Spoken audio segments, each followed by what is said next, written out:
Muy buenos días. Antes que nada, aclarar que no soy doctor. En este país uno puede ir preso por decir cosas que no son. Y bueno, sí, tengo estudios de doctorado, por supuesto, en economía, en la Universidad de London School of Economics, donde estudié historia económica. Y una de las cosas que uno podría decir habiendo estudiado historia económica, ¿no?, es que, la verdad que ahora que lo pienso bien, ni siquiera hay necesidad de haber estudiado historia económica para darse cuenta que hay una relación muy íntima entre el crecimiento de las exportaciones, el desarrollo exportador de un país y su desarrollo como país, como sociedad. No es casualidad que el mayor exportador del mundo sea la China, que el segundo mayor exportador del mundo sea Estados Unidos, que el tercer mayor exportador del mundo sea Alemania, ¿sí? Y si sigo en la lista se van a dar cuenta que casi todos los mayores exportadores del mundo son países que hoy en día gozan de altos estándares de vida. Así que, de entrada, creo que queda bien claro que hay una relación muy íntima entre exportaciones y desarrollo. Nosotros en el Perú tenemos ya 30 años, creo, más o menos, de crecimiento económico casi ininterrumpido, ¿no?, de lo cual tenemos que felicitarnos definitivamente, porque ese es, digamos, el primer paso para avanzar en el desarrollo del país. Porque entre crecimiento y desarrollo hay una pequeña diferencia, ¿no? Uno puede crecer y no necesariamente generar bienestar. El desarrollo implica que haya bienestar. Y las exportaciones, por una serie de características que tienen, son, la verdad, un muy buen instrumento para generar bienestar. Las exportaciones están relacionadas con mejores ingresos, ¿no?, con desarrollos tecnológicos, con una integración con el mundo. Todos esos son buenas noticias, así que hoy día, en este foro, vamos a hablar de buenas noticias. A mí me pidieron que le diera una mirada, digamos, a los casos exitosos, y sinceramente uno podría pasarse días, semanas, repasando los casos exitosos. Y en cada caso uno va a ver, bueno, que hay diferencias importantes, algunas de carácter geográfico, otros de carácter, digamos, de lo que exportan, porque es como dicen los economistas, su dotación inicial, digamos, de recursos, ¿verdad? Pero si hay algo que creo yo caracteriza a los exportadores más exitosos, sobre todo en momentos en que la economía internacional cambia de manera fundamental, como está sucediendo en estos momentos, ¿no? Ya después de mí creo que viene el señor Pablo Bustamante y va a hablar de la cuarta revolución industrial. Y sinceramente yo a los jóvenes los miro con envidia, porque nosotros, digamos, los que ya pasamos los 30, estamos asistiendo, digamos, al comienzo de la revolución industrial, pero los más jóvenes lo van a vivir plenamente y creo que van a poder ser testigos de un Perú que se integra al mundo, ya no solamente a través de las exportaciones tradicionales, agroindustria, etcétera, sino que también tiene hoy en día los cambios en el mundo están generando una oportunidad única, creo yo, para que las pymes peruanas se conviertan no solamente en pymes inteligentes, sino en pymes exportadoras. Entonces, sobre eso es lo que yo voy a hablar, así pero muy sintéticamente, porque me parece importante que después de 15 o 20 minutos nos vayamos con algunas ideas fuerzas. Entonces, la primera idea fuerza es esta, que existe una relación muy íntima entre globalización y crecimiento del PBI. No queda ninguna duda. Miren, en el mundo académico hay todo tipo de estudios, algunos que muestran que sí, que la globalización es buena, no, que la globalización es mala, hay toda una lucha ideológica, pero hay hechos, ¿no? Hay hechos concretos, y los hechos concretos, creo yo, muestran que efectivamente hay una relación muy íntima entre promover exportaciones, promover crecimiento y lograr desarrollo económico a través de mayor productividad, mayor innovación y por lo tanto mayor crecimiento del PBI. Así que esa es una primera certeza. La segunda certeza es la siguiente, fíjense, cuando hablamos de globalización, ¿sí?, tenemos que aclarar ahora, tenemos que hacer una diferenciación muy importante. Cuando hablábamos de globalización durante el siglo XX, básicamente hablábamos de globalización a través del comercio de bienes. Hablábamos también de multinacionales relacionadas con países desarrollados. Hablábamos de integración de carácter financiero.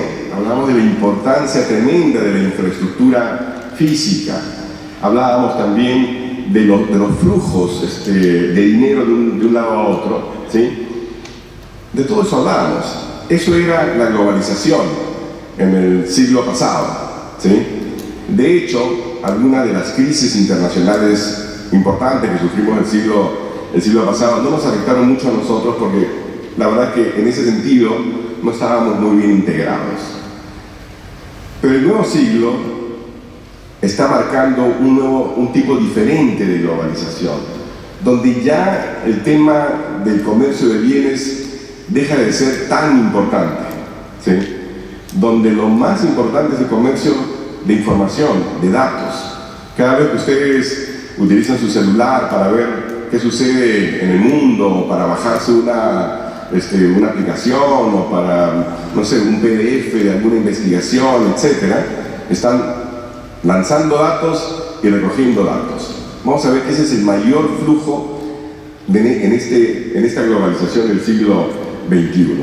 Otra cosa que es importante es que los países emergentes, y ahí hay que incluir China porque todavía sigue emergiendo, ¿no?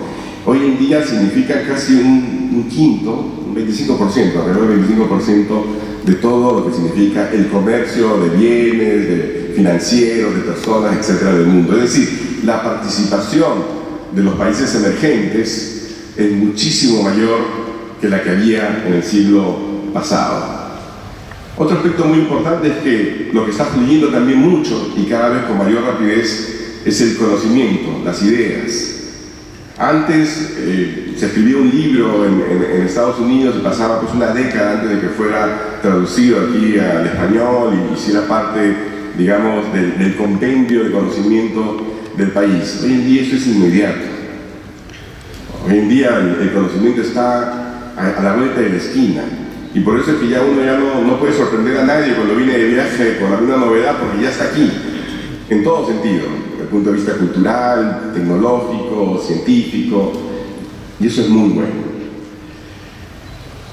El tema de la infraestructura digital se convierte hoy en día en el gran elemento diferenciador de la competitividad. Claro, en el pasado era muy importante saber cuántos kilómetros de carretera teníamos, cuántos puertos y todo ese tipo de infraestructura física que sigue siendo importante, pero que ya no es necesariamente determinante para impulsar o no la capacidad de crecimiento y de desarrollo de un país. Estamos viendo cómo, por ejemplo, algunos países en el África son capaces de dar saltos cualitativos al desarrollo a través de impulsar justamente tecnologías digitales, ¿no? El teléfono móvil como el gran instrumento, ¿no? de cambio en estas sociedades. Y nosotros tenemos allí un reto importante, porque a pesar de todo, a pesar de la inversión importante que se ha venido haciendo, etcétera, todavía tenemos una distancia muy grande de la frontera en términos de banda ancha. O sea, aquí bajarse una película de Netflix demora su buen tiempito, ¿no? En Estados Unidos, en Corea, donde tuvieron, digamos, la buena fortuna y la capacidad de mirar hacia adelante para invertir en la mayor infraestructura, la mayor carretera, digamos, de banda ancha del mundo, prácticamente bajarse una película de Netflix o lo que sea, es inmediato, ¿no? Entonces ahí hay cosas que hacer, pero ese es el tipo de enfoque que tenemos que tener, infraestructura digital. En Malasia, hablando del tema exportador, hay toda una zona franca exportadora digital, que es algo que nosotros deberíamos tener aquí en el Perú. O sea, es impresionante. Eso está convirtiendo a las empresas exportadoras pequeñas y medianas de Malasia en actores importantes en el comercio intrarregional de los países del Asia.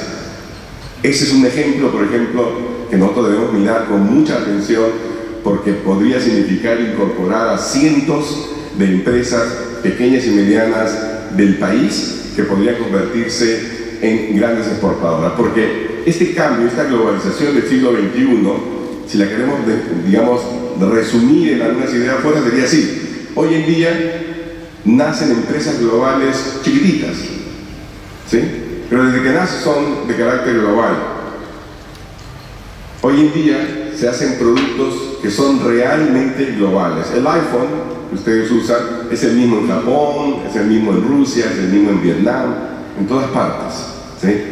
Hoy en día hay consumidores globales por primera vez en la historia y hay productores globales. O sea, esto ya no es, digamos, la provincia de algunos, sino es el reino de todos. Cualquier empresa pequeña peruana puede participar de la economía global desde su propia casa, utilizando las tecnologías del siglo XXI.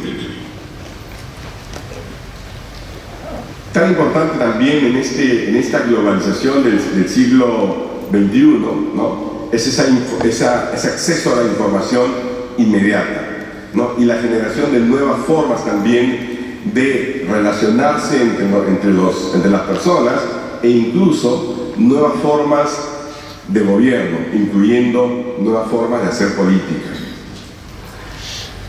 La desaparición de los partidos políticos, el debilitamiento de muchas instituciones está siendo de alguna forma compensada por el crecimiento y el desarrollo de redes, digamos, que nacen en el mundo digital y después se encarnan en la vida real. Entonces, que quede claro, que estamos hablando de una globalización diferente de la que teníamos del siglo pasado, y por lo tanto las capacidades que necesitamos desarrollar para poder competir inteligentemente en este nuevo siglo son distintas.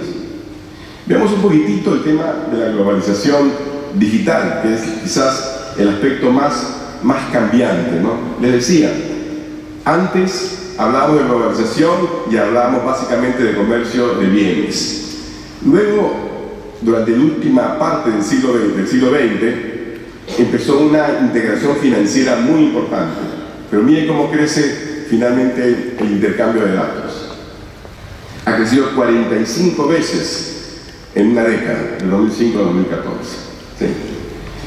Y ese cambio, ¿no?, el impacto que tienen las tecnologías digitales sobre la forma como se conducen los negocios, es muy importante, sobre todo, como digo yo, para las pequeñas y medianas empresas. La revolución del siglo XXI, creo yo, el cambio más importante que uno puede observar es que está todo listo para que sean las pymes, las SMEs en inglés, que son Smart Medium Sized Enterprises, son empresas inteligentes, pequeñas y medianas. Es porque las impresoras 3D, la hipersegmentación de los productos y de los mercados, ¿no?, permiten justamente que empresas chiquitas sean las que participen. Ustedes no sé si están enterados, pero en el iPhone, en un iPhone típico, hay 116 componentes, si no me equivoco. 116 componentes que son fabricados en 112 países y en su gran mayoría por empresas pequeñitas, chiquititas, ¿no?, que por supuesto tienen todo tipo de control, todo de conocimiento de parte de Apple, etcétera, ¿no?, pero que dan, creo yo, fe del poder de la globalización del siglo XXI.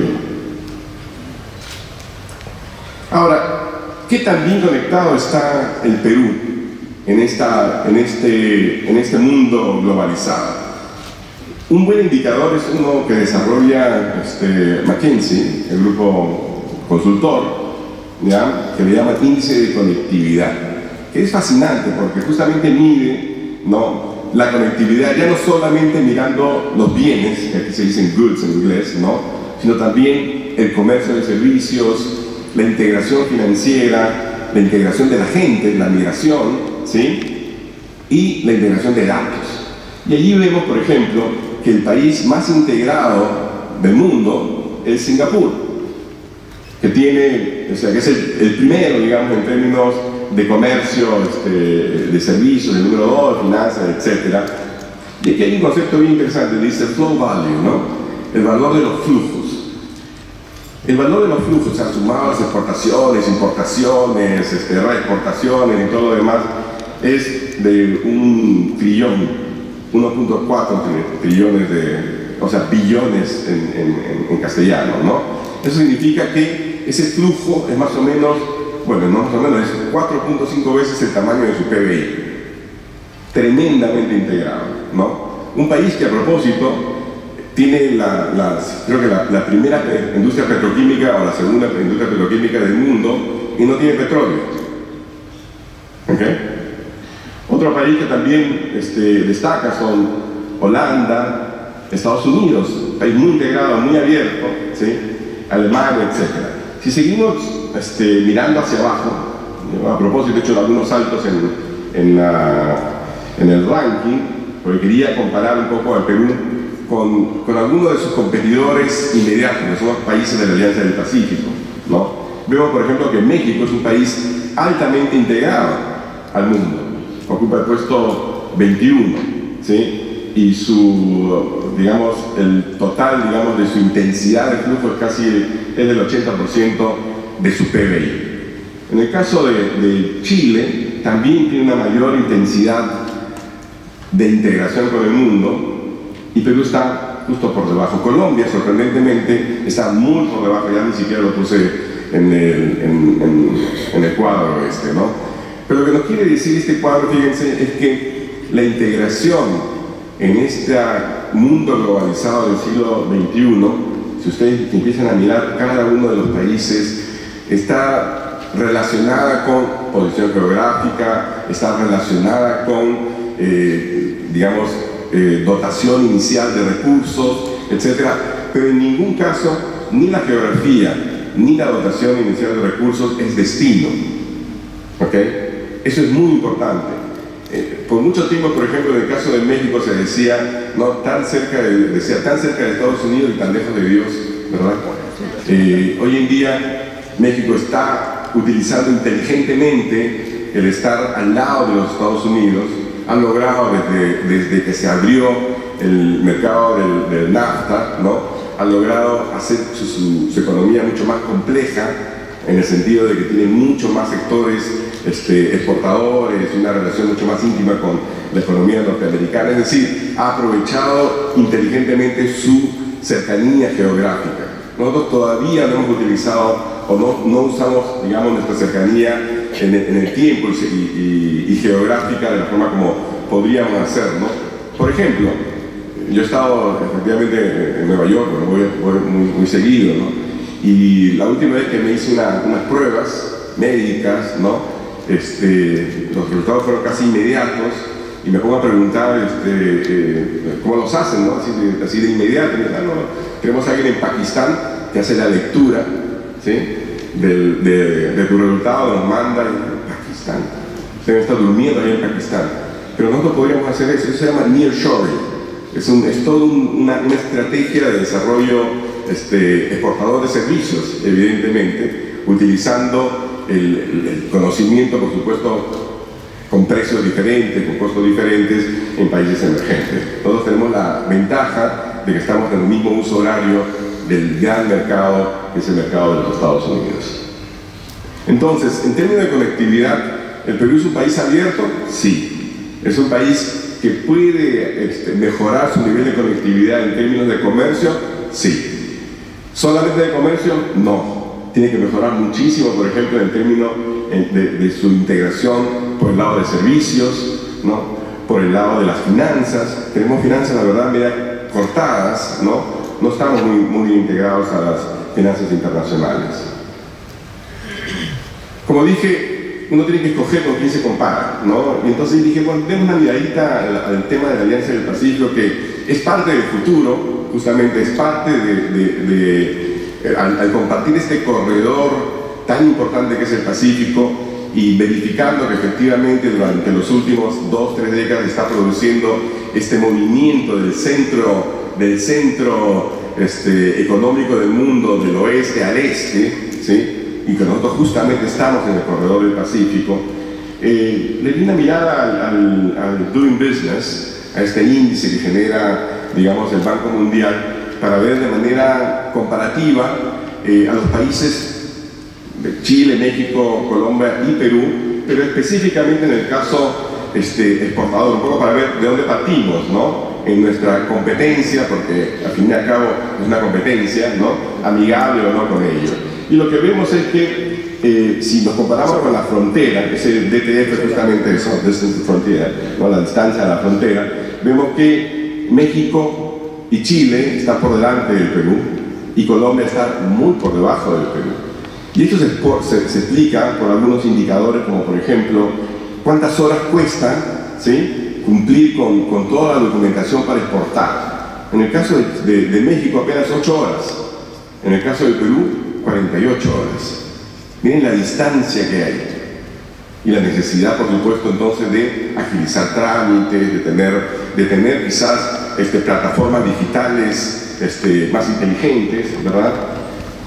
O cuánto tiempo toma esto en la plena frontera, ¿no? En México, menos de la mitad de lo que toma en el Perú, aunque por suerte no tantas horas como en Colombia. En términos de costos, sí estamos allí más o menos como en México y en Chile, tanto para cumplir con la documentación como para cuando sucede esto en la frontera. Entonces, digamos que el suelo está más o menos parejo. Nosotros partimos con una pequeña ventaja frente a Colombia, pero tenemos mucho que aprender y mejorar en relación a México, que debería ser nuestro punto de referencia. Pues bien, hasta aquí la verdad que todo, no creo que hayan escuchado nada distinto de lo que seguramente han escuchado en muchas otras reuniones de este tipo, ¿no? Podríamos pasar mucho tiempo, como dije, revisando los casos de exitosos, hablando de políticas, de promoción, tipo de cambio, drawback y una serie de instrumentos que digamos están diseñados para impulsar el crecimiento de las exportaciones, regímenes especiales laborales y el tipo de cosas que se han hecho ya en el Perú y que explican, por ejemplo, el éxito de las exportaciones agroindustriales. Pero hay algo que a mí me parece quizás un poco más urgente y más importante, que es que hay necesidad de pensar diferente. En alguna vez vi por un documento que a mí me fascina, que se llama Mapa de Potencialidades del Perú, que ha sido desarrollado por el PNUD, ¿no? Y que es una mirada, digamos, a esa dotación de recursos que tiene el Perú, provincia por provincia, distrito por distrito, para ver cómo podemos impulsar, digamos, el crecimiento y el desarrollo a través de las exportaciones. Y claro, si uno se pone a mirar y dice, bueno, solamente tengo esto y esto, voy a exportar eso. Pero imagínense a los coreanos, ¿sí?, el año 60, ¿ok?, mirando a su alrededor y viendo que no tienen petróleo, no tienen hierro, no tienen nada. Bueno, tenían cabello, mucho cabello. Y empezaron exportando, ¿qué cosa? Cabello y pestañas postizas. Así empezó el desarrollo industrializador y exportador de Corea, exportando aquello que tenían en abundancia. Pero lo que más tenían, o lo que más desarrollaron en el tiempo, fue la capacidad para atreverse a pensar diferente, ¿no? A decir, bueno, no tengo hierro, pero voy a construir una industria de acero importante y voy a convertirme en un productor de automóviles y una serie de otras cosas. Entonces, a mí me parece muy importante romper, digamos, ese paradigma de que solamente podemos hacer o exportar aquello que está a nuestro alrededor. Las ideas están allí para tomarlas. Entonces, eso implica, efectivamente, pensar futuro. Y pensar futuro parte de darle una mirada crítica a las cosas que vienen sucediendo. Porque las cosas que vienen sucediendo no son casualidad y casi nunca son parte de un fenómeno exclusivo del Perú. Son más bien parte de alguna tendencia mayor. Le llamamos megatendencias y no voy a ir por ahí porque yo sé que Pablo va a hablar mucho más sobre el tema, ¿no? Pero evidentemente los cambios demográficos del mundo también son cambios que suceden aquí. La expansión de las clases consumidoras, en lugar de llamarlas clases media, llamémoslas clases consumidoras, es decir, personas que tienen ingresos mayores de $10 al día, en el caso del Perú es muy importante. Y otras más. Entonces hay que mirar estas megatendencias y ver cómo estas se comportan en el caso del Perú, porque así vamos a poder, digamos, pensar mejor e integrarnos mejor a la economía internacional. Ustedes ahora, cuando vienen de Estados Unidos o de cualquier país y van a la oficina de inmigraciones, van a ver que ya no hay personas, ahora hay más que las maquinitas, ¿verdad?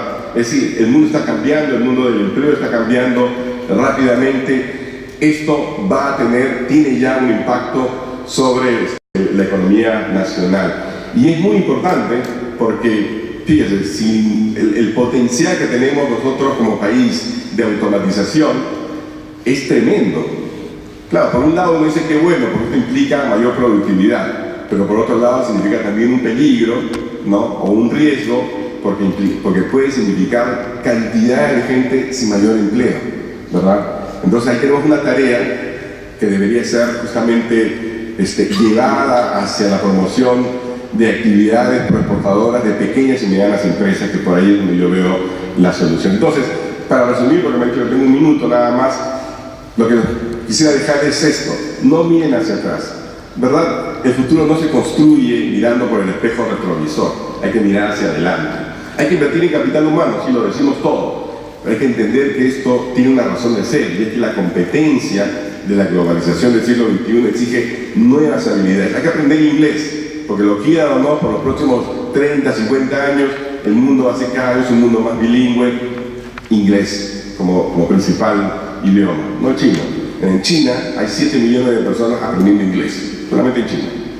El gran reto, por supuesto, es convertir a las pymes en pymes inteligentes, pymes exportadoras, o como ahora empiezan a llamarlas, mini multinacionales. No hay que limitarnos, usemos la imaginación y la creatividad. La nueva economía global está llena de oportunidades y atrevámonos a pensar aquello que parecía impensable. Por ejemplo, uno dice, bueno, una empresa peruana que sea parte de la cadena de valor de una empresa como Tesla, pues sí, tenemos una empresa en Arequipa, AGP, que exporta justamente los vidrios de los maravillosos Tesla. Está aquí, en Perú. Una película, ustedes saben cuánto valor genera la exportación para los Estados Unidos de películas tipo Pixar. Una sola película puede significar $2.000 millones de ingresos mundiales, ¿no? Bueno, una película hecha en el Perú, tipo Pixar, ¿ustedes creen que es posible? Sí, con distribución mundial. Ya se está haciendo.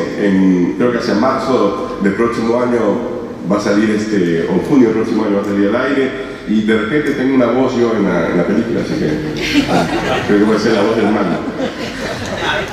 Una marca de moda que tenga, digamos, impacto internacional, tipo Loropiana, Seña, Gucci. Bueno, hemos comenzado, ¿no?, a través de la iniciativa justamente del Estado, de la mano del sector privado, desarrollando esta marca genérica Alpaca del Perú, que yo creo que bien conducida puede llegar a que algún día tengamos, para que la gente diga, bueno, me voy a comprar no sé, pues mi marca no Gucci, no Louis Vuitton, sino, no sé, pues Mamani Gamarra o algo por el estilo, no, así, con un buen sabor nacional. Ese es parte del camino, ese es parte del reto integrador nacional. Y ni que decir de Pisco, yo cada vez que pienso que a George Clooney, que Dios lo bendijo pues el tipo pintón, ¿no? Tiene una esposa bellísima y todo lo demás, y además desarrolla un tequila, y viene Diageo, una empresa multinacional, y se lo compra por $1.000 millones, ¿no? O sea, eso es desarrollar marcas. No sé si habría que nacionalizar a George Clooney o invitarle mucho pisco, pero por allí va el camino. El mundo está lleno de posibilidades, hay que pensar futuro. Muchas gracias.